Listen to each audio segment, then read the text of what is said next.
Welcome to the point. ఇవాళ మరోసారి మోహన్ బాబు గారి ఇంటి విషయం రచ్చకెక్కి మరిన్ని డెవలప్మెంట్స్ చూస్తున్నాం మనం. అందరూ చాలా ఉద్వేగంగా ప్రెస్ మీట్లు పెట్టి వివరణ ఇచ్చే ప్రయత్నం చేస్తారు. మరోవైపు మోహన్ బాబు గారు ఒక రిపోర్టర్ మీద దురుసుగా ప్రవర్తించారని చెప్పి ఆయనపై కేసు కూడా పెట్టడం జరుగుతోంది. జర్నలిస్ట్ ఫ్రెటర్నిటీ అందరిలో కూడా తీవ్రమైన ఒక దిగ్భ్రాంతి ప్రస్తుతం నెలకొనుంది. ఈ పరిస్థితుల్లో మరి అసలు హిందూ యాక్ట్ ప్రకారం ప్రాపర్టీ లాస్ ఏం చెప్తున్నాయి? పిల్లలకి సహజంగానే ఈక్వల్గా అన్నీ సంక్రమిస్తాయా? హైకోర్టు అడ్వకేట్ అందరికీ సుపరిచితులు ఫైర్ బ్రాండ్ ఆజాద్ గారు ఉన్నారు. ఆజాద్ గారు నమస్కారం. నమస్తే అమ్మా. ఫస్ట్ టైం ఇలాగా బహుశా మోహన్ బాబు గారి ఇంట్లో విషయం ఇలా అవునండి మనం రోడ్డుకి ఎక్కారు వాళ్ళు చూస్తున్నాం. సో ఏ విధంగా దీన్ని పరిష్కరించవచ్చు అంటారు? ఇప్పుడు ఒక అందుకు ఇది కొలిక్కొచ్చింది అనుకోవచ్చా? ఇప్పుడు మనం చూస్తాండి 1 వీక్ నుంచి. ఇంకొకటి ఏంటండి, ఇది ఈరోజు స్టార్ట్ అయింది కాదండి. ఇప్పుడు మన అందరికి తెలిసే 2023లో లాస్ట్ ఇయర్ కూడా వాళ్ళిద్దరు కొట్టుకున్నట్టు మనకు వార్తలు కూడా వచ్చాయి. అవును. సో అప్పటి నుంచి కూడా ఇది రగులుతుందని నేను అనుకుంటున్నాను. మామూలుగా మన పై కనపడకుండా మనం ఏమంటారు కదా, అసలు ఎలా కొడతారండి? తండ్రి కొడుకులు ఎలా కొట్టుకుంటారండి? అంటే కొట్టినట్టు ఏమీ చెప్పట్లేదు కదండి, ఎక్కడ కొట్టినట్టు అయితే లేదు. నెట్టుకున్నారు అనేది చెప్తా ఉన్నారు జనరల్ గా. అవును, నెట్టుకున్నారు అనేది చెప్తున్నారు. మామూలుగా ఆయన కూడా వివరణ ఇచ్చారు కదా మోహన్ బాబు గారు. ఒక వీడియో కూడా ఆడియో కూడా చాలా ఎమోషనల్ గా పెట్టాడు. అందులో కొట్టుకున్నది కాదు, మాకు ఎమోషనల్ గా ఉన్నది. ఏం లేదు మేడం, అంటే మీకు ఇది అన్ని కుటుంబాల్లో ఉండేవి. మరి మనకు తెలియదు ఏం కాదు, అన్నదమ్ముల కుటుంబాల్లో ప్రతి కుటుంబంలో కూడా ఉండేవి. కాకపోతే ఏంటంటే ఒకటి చిన్న విషయం దగ్గర మనస్పర్ధలు ఎప్పుడైతే స్టార్ట్ అవుతాయి, ఒక వివాహ వ్యవస్థ స్టార్ట్ అయినప్పుడు కానీ జనరల్గా అదే కదా, ఎవరింట్లో అదే. ఇప్పుడు 2 కొడుకులు ఉన్నారు, పెళ్లి కానంత వరకు అందరు కలిసిమెలిసి ఉంటారు, కష్ట సుఖాలు అన్నీ ఉంటాయి. ఇప్పుడు మా దగ్గర కొడుకు వచ్చి కేసులు కానీ మేము కూడా ఫ్యామిలీలో చూస్తుంటాం. ఇప్పుడు మా బాబాయ్ విషయాల్లో కానీ అందరి విషయాలు ఏదో ఉంటాయి. తర్వాత ఎప్పుడైతే వివాహ వ్యవస్థ ఎప్పుడైతే స్టార్ట్ అవుతుందో అక్కడ మళ్ళీ నా కుటుంబం అనేది ఎప్పుడైతే మనిషికి స్వార్థం వస్తుందో ఆటోమేటిక్గా నా కుటుంబానికి నేనేం చేశాను, నా భార్యకి నేనేం చేశాను, నా పిల్లలకి ఏం చేశాను అది ఒక రకంగా ఆటోమేటిక్గా ప్రతి ఒక్కరికి వస్తుంది. అది కామన్గా నా అన్నది ఫీలింగ్ వస్తుంది.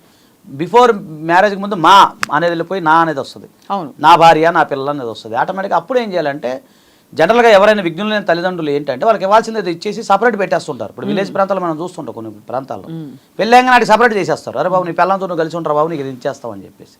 అలా కాకుండా ఎప్పుడైతే ఆస్తిపరంగా మనం ఉంచుకుంటామో, ఉమ్మడిగా ఉంచుకుంటామో ఆటోమేటిక్గా అందరికీ ఆలోచనలు వస్తాయి. అంటే ఖచ్చితంగా. కానీ ఇది ఒక చాలా మనకి ఎస్పెషల్లీ ఇండియన్ సొసైటీలో, మనకి భారతీయ సమాజంలో అనుబంధాలు ఆత్మీయతలు అన్నిటికంటే పెద్ద ఆస్తి అని చెప్పుకుంటాం.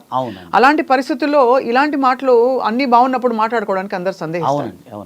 సో కరెక్ట్, మీరు మంచి మాట అన్నారు. కానీ రోజులు మారిపోయాయి, ట్రెండింగ్ మారిపోయింది కదా. మనోజ్ ఏం అడుగుతున్నారు యాక్చువల్లీ? ఎందుకంత ఇంత పెద్ద రచ్చ? ఎందుకంటే ఎవరికి వారు కరెక్ట్ అనిపిస్తుంది ఆజాద్ గారి. అవును. ఇప్పుడు నేను అనుకుంటున్నానంటే ఆయన చెప్పిన మాటలను బట్టి చూస్తే వాళ్ళ ప్రెస్ మీట్ ఇందాక ఆయన మాట్లాడారు. ఆయన చెప్పేది ఏంటంటే, నేను ఈ యొక్క ఏదైతే సినిమా ఇండస్ట్రీకి సంబంధించి అలాగే స్కూల్కి సంబంధించి ఆ కుటుంబానికి సంబంధించి నేను చాలా కష్టపడ్డాను.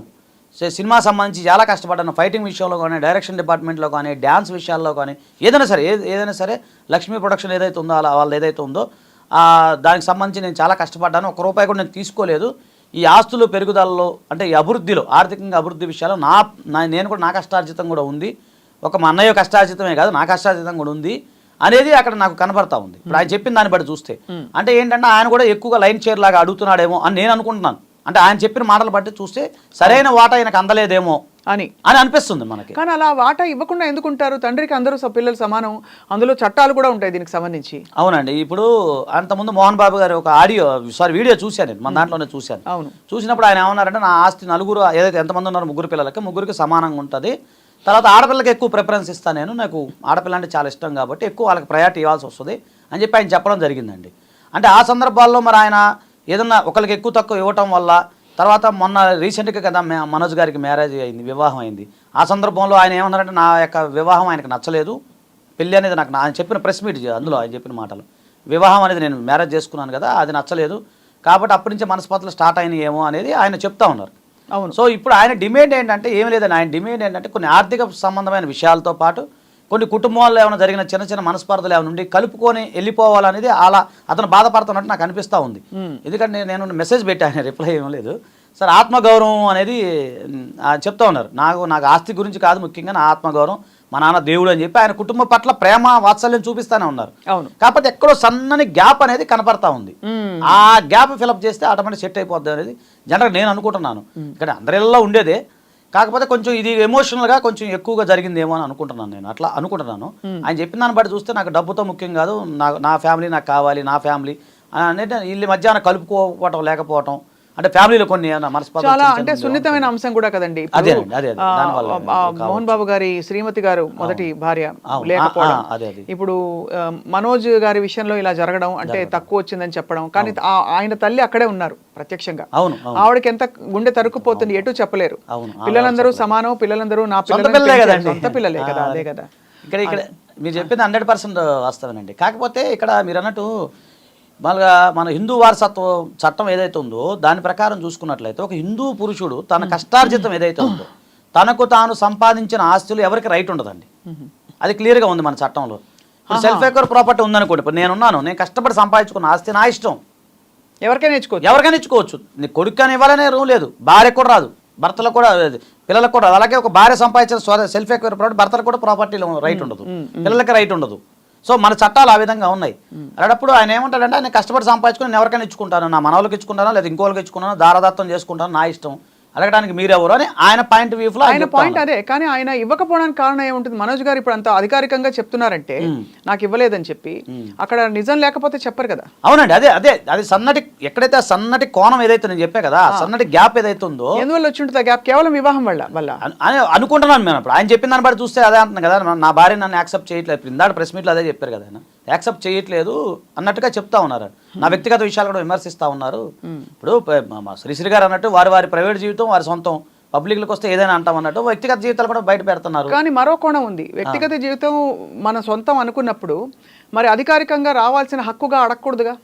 ఇప్పుడు నిర్ణయాలు పిల్లలు తీసుకున్నప్పుడు తప్పకుండా ఈ జనరేషన్ లో కాదు, అసలు తర్వాత మన ముందు జనరేషన్ కూడా తప్పకుండా ఐ థింక్ ఆ తరం మారిపోయింది. ఇదివరకు ఎవరి నిర్ణయాలు వాళ్ళు తీసుకుని జీవించే హక్కు భారతీయ అసలు ప్రపంచంలో అందరూ ఇస్తారు. చట్టాల్లో కూడా వచ్చేసాయి మార్పులు. మరి అటువంటి పరిస్థితుల్లో ఇక్కడ ఒక వివాహం జరిగినప్పుడు సరే ఏ కారణాల వల్ల వారు యాక్సెప్ట్ చేయలేకపోయారో అది మనకి తెలియదు నిజానికి. కానీ అలా నా జీవితం నాది అనుకున్నప్పుడు మరి హక్కుగా కానీ అడగడంగా కానీ నాకు ఇది కావాలని ఎలా అడుగుతాం? అవును అయితే అదేనండి, అక్కడ ల్యాక్ ఆఫ్ నాలెడ్జ్ కూడా ఉండొచ్చు, లేదంటే ఎక్కువ తెలియని మనస్పర్ధలు కూడా బాగా ఎక్కువ అయి ఉండొచ్చు అంటాం కదా, మనం అంటాం కదా. ఇప్పుడు ఎందుకంటే ఆ ముఖం చెల్లక, కొన్ని సందర్భాల్లో ముఖం చెల్లక ఆ సందర్భాల్లో ఆయన అడగలేకపోయి ఉండొచ్చు, లేదా ఈయన పెద్ద రకంగా ఉన్న ఆయన అంటే దగ్గరగా తీసుకొని మాట్లాడకపోయి ఉండొచ్చు, లేదంటే ఏదైనా నెగోషియేషన్ ఏమైనా వాళ్ళిద్దరి మధ్య మనకు తెలియదు కదా మేడం, లోపల ఇంటర్నల్గా ఈ కుటుంబంలో జరుగుతూ ఉంటాయి. జరిగినప్పుడు ఏదైనా నెగోషియేషన్ ఏమైనా ఫెయిల్ అయ్యి ఉండొచ్చు. అది ఏదనేది వాళ్ళు బయటకు వచ్చి చెప్తే కానీ మనకు అర్థం అవుతుంది వాస్తవం. ఇప్పుడు జరిగింది ఏం లేదు, విష్ణు గారు వచ్చారు, నేను లేనంటే కన్నప్ప షూటింగ్లో ఎక్కడో వెళ్ళాను, లాస్ ఏంజల్స్లో ఉన్నాను, నాకు తెలిసి సడన్గా నేను వచ్చాను, నాకు జరిగిన సంఘటన తెలియదు అన్నారు ఆయన. తెలియకుండా ఉంటుంది ఆయన చెప్పడం అంటే ఆఫ్ కోర్స్ ఈ కుటుంబ విషయాన్ని బయట పెట్టాలని కాదండి, కానీ ఆల్రెడీ అనుకోకుండానే బయటకు వచ్చేసింది. తప్పకుండా వారిది అంటే ఎందుకంటే యాక్చువల్లీ మోహన్ బాబు గారు చాలా బాగా పెంచారండి పిల్లల్ని. చెప్పారండి, దేవుడు అని చెప్తున్నారు కదా. అదే పిల్లలు విష్ణు గారు కావచ్చు, మనోజ్ గారు కావచ్చు, లక్ష్మి గారు కావచ్చు, అందరూ చాలా పద్ధతిగా ఉంటారు. ఎంత ఇండిపెండెంట్ గా కనిపించినా కూడా తల్లిదండ్రులు అంటే ఒక భయం భక్తి కనిపిస్తూ ఉంటుంది. కానీ ఇలాంటి స్థితికి రావడం దురదృష్టకరం, కొంచెం బాధ కలిగించే అంశం మేడం. అంటే ఈ విషయంలో సున్నితంగా పరిష్కరించుకుంటే బాగుంటుంది. సున్నితంగా పరిష్కరించుకునే ఎవరైనా పెద్దవాళ్ళు ఇన్వాల్వ్మెంట్ అయిపోయి చేసుకుంటే అందరి కుటుంబాల్లో చట్టపరంగా చేసేది ఏం లేదంటే చట్టపరంగా ఏం లేదు మేడం. చట్టపరంగా ఏం అదే సెక్షన్స్ పెట్టారు, అవి ఏముంది క్రిమినల్ ట్రెస్ పాస్, అవి ఏముంది, అది పెద్ద ఇబ్బంది. క్రిమినల్ ట్రెస్ పాసింగ్ ఎవరు పెట్టారు అంటే మోహన్ బాబు గారు కంప్లైంట్ ఇస్తే మనోజ్ గారి మీద పెట్టారు. మనం చూసాం కదా మొన్న. ఇప్పుడు మోహన్ బాబు గారు కంప్లైంట్ చేశారు, ఇట్లా మనోజ్ నేను లేనప్పుడు సమయంలో వచ్చి వాళ్ళని కొట్టారు, పని మనుషులను కొట్టాడు ఆయన.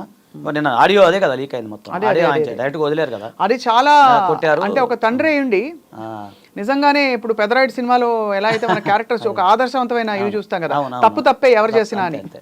అది ఆయన ఇంట్లో స్టాఫ్ ని ఆయన ఫోన్ కదా లాక్కొని కొట్టారని, చావు బతుకుల మధ్య ఒక అతను ఉన్నాడని చెప్పేసి ఆయన రాత్రి నేను చెప్పారు కదా. అసలు క్రిమినల్ ట్రెస్ పాస్ అదేదో అయింది, కానీ మనోజ్ గారు ఎందుకు అలా ప్రవర్తించుంటారండి? అదేనండి చెప్పా కదా, కొంచెం మనస్పర్ధలు కావచ్చు, కొంచెం ల్యాక్ ఆఫ్ నాలెడ్జ్, తీసుకోకూడదు, మానసిక స్థితి చూసుకోవాలి, అది కూడా చూసుకోవాలి. అక్కడ విషయం ఏంటంటే అక్కడ కొత్తగా వచ్చిన భార్య ఇప్పుడు అందరూ ఆవిడ్ని పాపం ఏంటో ఆవిడ బాలెంత అండి, ఆమె 7 నెలల పాప ఉందంట, బాలెంత కదా, ఆమెకేం సంబంధం ఉంటుందండి. అదే సంబంధం లేకుండా ఏమైపోతుందంటే చూసే వాళ్ళకి కొత్త కోడలు వచ్చింది ఇవన్నీ చిచ్చులు పెట్టిన అంటారు. అవును అంటారు, కానీ సమాజం అట్లనే అంటారు. సమాజం ఉంటుందని. ఈ విషయం ఆజాద్ గారు నిజంగా ఇది కోర్టుకు ఎక్కే అవకాశాలు కనిపిస్తున్నాయా అంటే ప్రాపర్టీ పరంగా? ప్రాపర్టీ పరంగా వెళ్ళినా కూడా ఏముంటుందండి, ఇప్పుడు ఆయన సెల్ఫ్ ఎక్వైర్ ప్రాపర్టీ చెప్పారు కదా నిన్న, ఆయన క్లియర్గా చెప్పారు. నాన్నల ద్వారా తాతల ద్వారా వచ్చిందైతే ఏం లేదు, ఏదో ఆయన మారుమూల పల్లె నుంచి వచ్చి కష్టపడి పైకి వచ్చారు కదా, పీడీ మాస్టర్. ఆయన కష్టపడి తినడానికి తిండి లేక ఏదో కార్ షెడ్లో పడుకున్నాను, ఆ ఇంటర్వ్యూలు అన్నీ నేను చూశాను. సో ఇవన్నీ చూస్తే ఇప్పుడు ఆయన కష్టపడి పైకి వచ్చిన ఆయన, ఇది సెల్ఫ్ ఎక్వైర్ ప్రాపర్టీ, అది ఏదైనా సరే ప్రతిదీ కూడా ఆయన సెల్ఫ్ ఎక్వైర్ ప్రాపర్టీ. లీగల్గా ఏముంటుంది, ఇది లీగల్గా వెళ్ళినా కూడా ఇప్పుడు ఎన్ని తేలుతాయండి, అవి తేలవు, అవన్నీ జరగవు ఒకటి. తర్వాత ఏదో నిన్న జర్నలిస్ట్ గారిని ఆయన కొట్టడం, అది మనం ఖండించాల్సిందే. ఆ విషయంలో తప్పకుండా ఖండించాలండి. ఎందుకంటే ఇప్పుడు మీడియాకి ఏం ఇంట్రెస్ట్ అంటే, ఇప్పుడు కేసు పెట్టి ఒక సెలబ్రిటీ స్టేటస్ లో ఉన్నప్పుడు ఎలాగైతే మనం వర్షాకాలంలో బయటకు వెళ్తే వాన పడుతుందని తెలుసు, ఒక పబ్లిక్ ఫిగర్ కి స్క్రూటినీ ఉంటుంది. మరి ఆ జర్నలిస్ట్ సోదరుడు వెళ్ళి ఆ దెబ్బ తినాల్సి వచ్చింది, చాలా దురదృష్టకరం అండి. యావత్ సమాజం, జర్నలిస్ట్ సమాజం అందరూ దాన్ని చాలా దుఃఖిస్తున్నారు, ఖండిస్తున్నారు.